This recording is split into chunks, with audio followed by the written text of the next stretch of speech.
I actually did finish a couple books this week, so I will be doing those in today's weekly wrap-up. The first book that I finished was The Stranger, written by Albert Camus, and translated from French by Matthew Ward.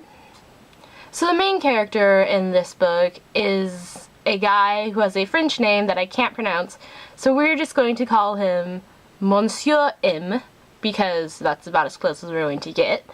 He gets involved in a senseless murder of a man who is described as being an Arab.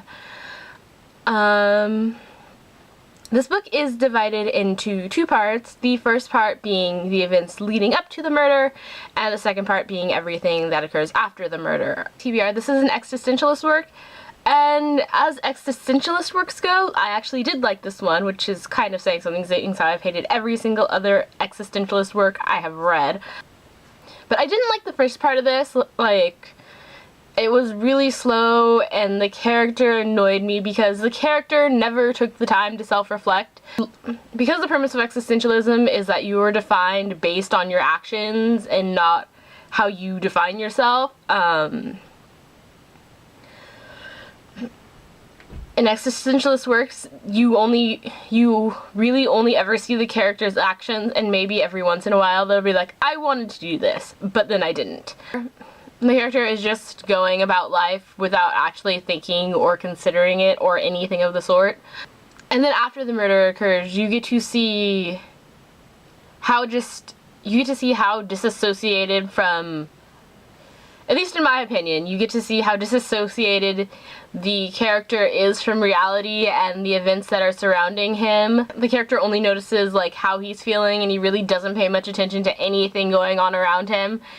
But you do see the parts that he did pay attention to, which he has no opinion on. You as the reader can clearly see they're so absurd, and the work is less than 150 pages. The biggest problem I had with the story was the fact that the character didn't self-reflect, which is a common theme in existentialist works. But still, it's something that bothers me because I don't think we as humans can actually not self-reflect. So to have a character that literally just moves from action to action without like really thinking about them just annoyed me. Because any person who would self-reflect would never find themselves in the situation that Monsieur M found himself in.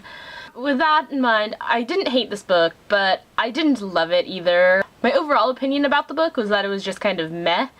However, I did like it more than I originally thought I would. The second book I finished was The Secrets of Simplicity by Mary Carlomagno. I will insert a cover right here. Every single formatting problem I have ever had with any book on my Nook, I had in this book, and then some. Problem number one. These pages like to loop, so I would turn the page expecting to go to like page 17 and end up back at page 8.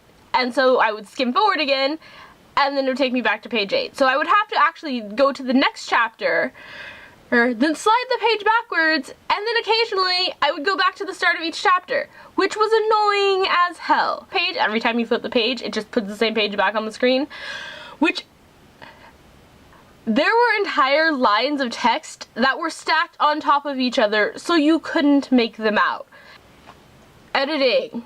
And if you've ever seen a textbook that has a main body of text and then on the margins there's like captions or quotes or pictures, in this book they decided rather than finding appropriate spots to put them in, they were just going to condense the page like that. So you would literally have sentences interrupted so that you could have a quote or two quotes. Like, if you're going to take the time to convert a book to digital format, do it properly.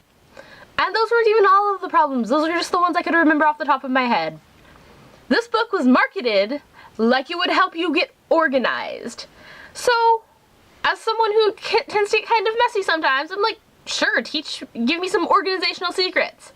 No, that's not what this book was about. This book was about identifying the problems in yourself. So I promise not all of my book reviews are going to be this annoyed. In fact, if you look back at some of my previous book reviews, I am not nearly as annoyed as I was with this book. I'll be back tomorrow with my Friday reads. Until then, TTYL.